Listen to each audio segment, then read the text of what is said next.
जब राक्षस ने पैदा हुआ जिसका नाम था तारकासुर, जो राक्षस में पैदा हुआ तो इतना तपस्या करके और ब्रह्मा जी से वरदान क्या मांग रहा है। ब्रह्मा जी से यही वरदान मांगा कि हे प्रभु, हम जब भी मरे शिव के पुत्र से ही मरे, ये वरदान मांगा। ब्रह्मा जी ने वरदान तो दे दिए, वरदान देते उन्हीं लोग पर ट्राई करना चालू कर दिया।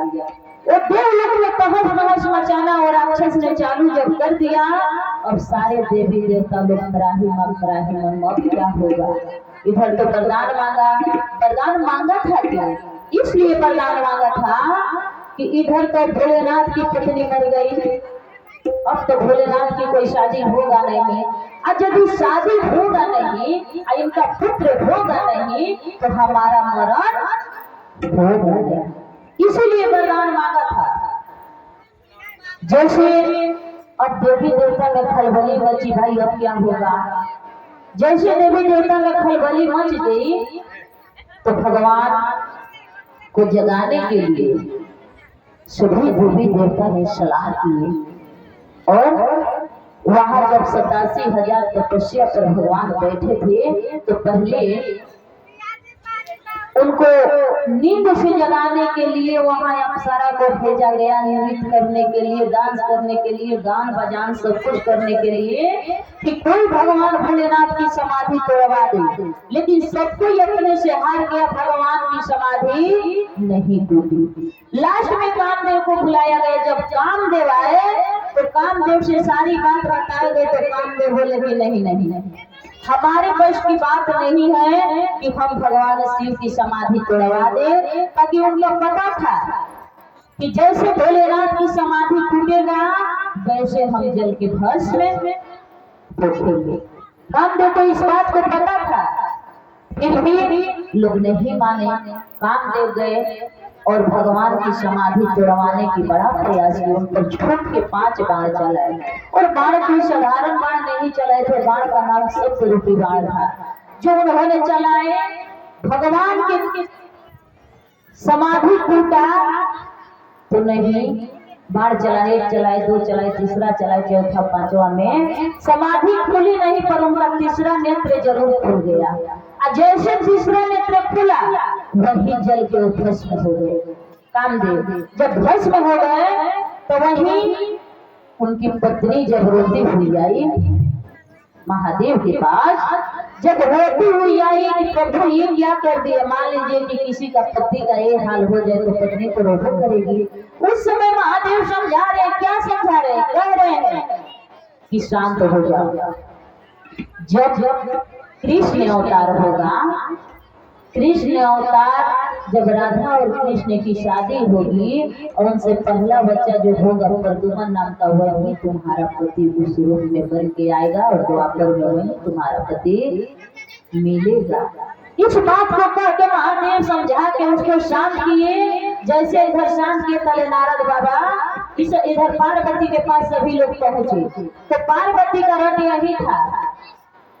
महादेव कहे कि जाओ जितना हो सके हमारा बुराई करना, कि हमसे ब्याह कौन करेगा। एक तो बौरा है, दूसरे दुआ है। दुआ की शादी होती है तो 9 प्रकार के, जितना बुराई हो सके हमारा करना। यदि इस बात से पार्वती मान जाएगी तो हम ब्याह के लिए राजी हैं। देखिए ब्याह का दवा उसी जमाना में नहीं था, इसमें भी है। कहीं किसी का बेटी के शादी लगता है तो लोग ब्याह काटने लगते हैं। ऐसा काम कभी नहीं करना चाहिए। बन सके तो मनाइए, वरना किसी को बिगाड़ने का प्रयास मत कीजिए। जब गए वहां सभी लोग, तब पर भी पार्वती महादेव को प्यार कर रही है। इधर नारद बाबा लगन लेके पहुंच गए राजा हिमांचल के यहाँ। तो राजा हिमांचल नारद सती का गुरु नारद भगवान थे, यानी पार्वती का गुरु नारद भगवान थे। कहे उन्होंने राजा हिमांचल और मीना रानी की हमारी पुत्री का हस्त रेखाएं देख के बताइए कि इसका वर मिलेगा कैसा। तो नारद भगवान ने कहने लगे कि वर के बारे में क्या कहना है। अरे उनके जटा में गंगा है, शमशान घाट में वास करते हैं, मिर्ग छाल पहनते हैं, तीनों लोग के स्वामी है, और भूत प्रेत का तो कहिए मत, सब उन्हीं के पास है। नाना प्रकार के बातें नारद भगवान जब कहे, जितना उनके अंदर थे गुण गुण को बखान कर रहे हैं। तब कभी मैना रानी कितना सुंदर बेटी को और ऐसा वर कहा। फिर भी देखिए संजोग होने को कौन डाल सकता है, जो लिखा है वो तो हो ही रहेगा। तो इसलिए नारद भगवान लगन निकाल के लेके जा रहे हैं देने के लिए। दोनों तरफ का अगुआ का काम है फंसा देना, और दोनों तरफ का लगन निकाल के दिए। तो कैसे कर रहे हैं, छोटा सा एक भाव लगा कि लगन निकाले नारद बाबा, कि लगन निकाले नारद बाबा, देख गौरी के हाल, गौरी के शादी है भोले बाबा के साथ।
ताकि सौटे में आप सभी को बताना है, उतना तो लंबा लेके चलने पर 4 घंटा कम कर जाएगा काव्य से। तो देखिए जब लगन निकाल के दोनों तरफ नारद बाबा ने दिए, तो भोले बाबा के जब तिलक चढ़ा, सब कुछ हुआ एकदम बिल्कुल रीति रिवाज के साथ। जब दुल्हा की तैयारी करने का बुरा या बरात निकालने का, तो सभी ने अपने में तबाह दुल्हा के कोई पूछिए ना रहा है, जिनका बरात जा रहा है उन्हीं को कोई नहीं पूछ रहा है। सब अपने में मस्त है कि हम तैयार हो जाए, हम चल जाए। भैया 2 गणों ने देखे रहे कि भाई अब क्या होगा, बरात की समय आ गई। 2 गणों ने गए जंगल में, और मोर उनको बनाया गया था सर्दी, जो जंगल से मिला ले आए, और पीछे का कुंडल से हरा उसी को बांध के, और भोले बाबा बरात के लिए निकल रहे हैं। जब निकल रहे हैं बरात के लिए, तो जब बादशाह पर सवार हुए, तो बादशाह के आगे तरफ मुंह नहीं किए, बादशाह के पीछे तरफ मुंह करके बैठे थे। पीछे तरफ, आगे की तरफ नहीं बैठे। अच्छा पीछे की तरफ किए थे क्यों? इसका पीछे कोई रीजन होगा, इसलिए बैठे थे कि सारे देवी देवता लोग को अपना पीठ दिखाना नहीं चाहते थे। सोच रहे थे कि नजर से नजर मिला के, जैसे आप सभी के बीच हम लोग ने इकट्ठा कर रहे हैं, तो ये नहीं लगता है कि यदि श्रोता नहीं होता है तो वक्ता के करने में मन नहीं लगता है। इसीलिए नजर से नजर मिला के बैठे। जब रात निकली तो उनके साथ बारात में एक पूछिए कि कौन नहीं गया था, हाड़ा बिच्छू कर गुजर सांप भूत पिचास जो भी उनका सब तो उन्हीं का है। सभी बारात में गए। जब बारात द्वार पर पहुंच रही है, वहाँ जब गांव के लोग देखे तो कैसे मास्टर जी एक भाव लगता है कि बादशाह चढ़ला शिवा अइले ससुरारिया नांगवा थोड़ेला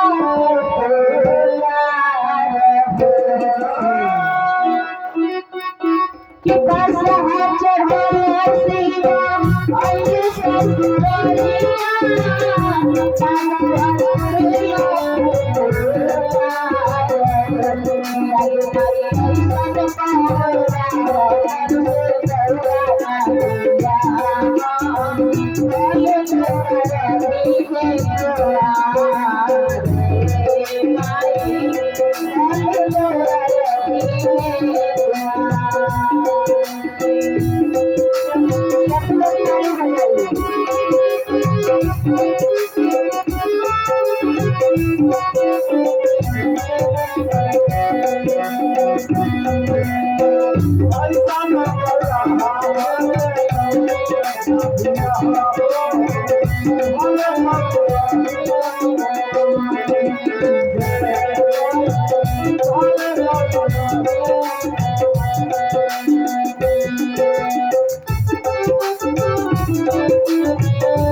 भोलेनाथ के राज देखी तो क्या करेंगे से घोड़ा सब पर दिया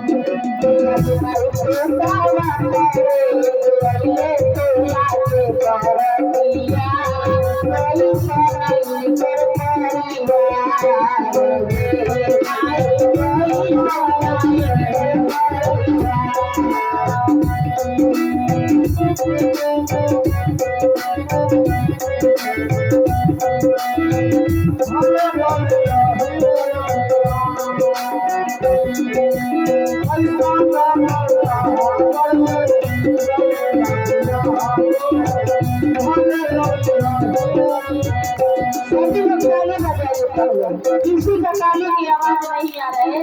अच्छा लौकुश बाबा आप लोग को कहा कि कौन कौन बरतिया बनना चाह रहा है, उतना तो समय नहीं है आप सबको बताए हम, लेकिन जब से ताली नहीं बजाई रही तो भगवान के प्यार में आनंद कहाँ से आएगा।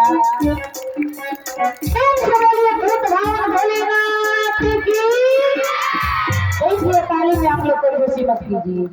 अभी हम मोहना को आ रहे हैं पहाड़ पर से कथा करके, बस एक इशारा होता था और वहाँ के माताएं बहने और भाई भी बस भजन स्टार्ट तो लोग डांस करना चालू। अरे भगवान में नहीं नाचेंगे गाएंगे बजाएंगे कहाँ बजाएंगे बताइए, कहाँ बजाएंगे। आप लोग ताली बजाने में तो चूसी कर रहे हैं किया ये मई फूटावा पड़े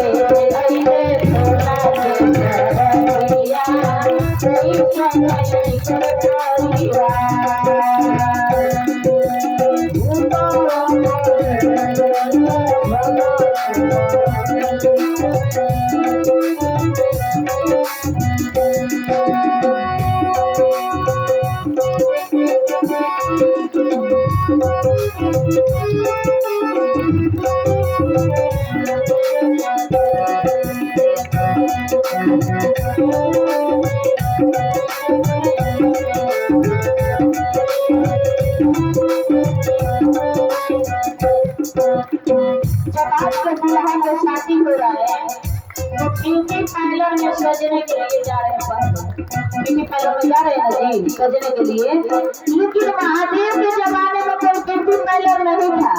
हाँ वो तो शमशान में बात करते थे और एक बहन की तरफ से इन भोले बाबा के पिया में 101 रुपया के दान आया है। तो आप सभी सुनते हुए गाते हुए हमारे साथ सहयोग कीजिए। भूत बाबा भोलेनाथ की। तो आज के ब्यूटी पार्लर कहाँ भोले बाबा उस समय ब्यूटी पार्लर नहीं था, शमशान के भूत राख लगाते थे। तो कैसे करें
विभाग में 51 रुपया के दान आया है। तो प्रेम से बोलिए राजा रामचंद्र भगवान की।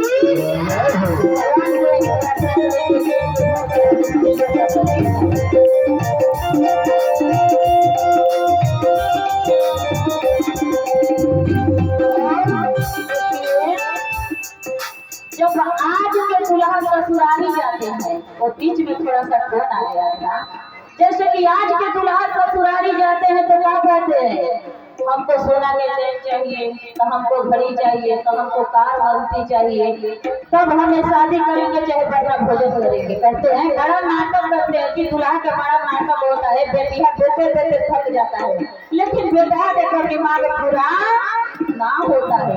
अरे देव लोग से भी तो सीखिए, जब महादेव गए अपने बारात के लिए तो क्या कह रहे हैं कि अंगूठी से घड़ी खातिर सब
आ रहा है, नहीं आ रहा है ना।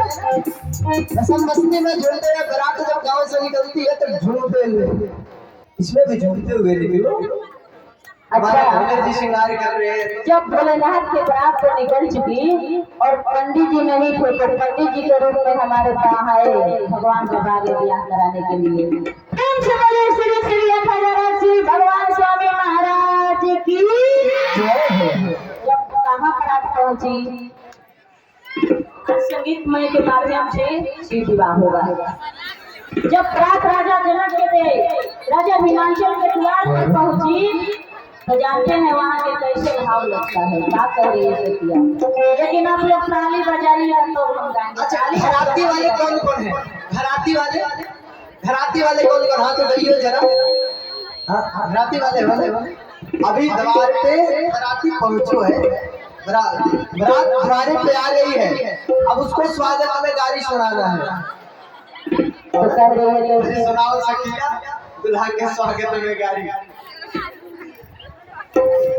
किया पाना खोरिया बहारो होरी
भक्तों, अभी आप लोग बड़ी सरल भाषा में आप लोग भोले बाबा का विवाह का वर्णन सुन रहे हैं।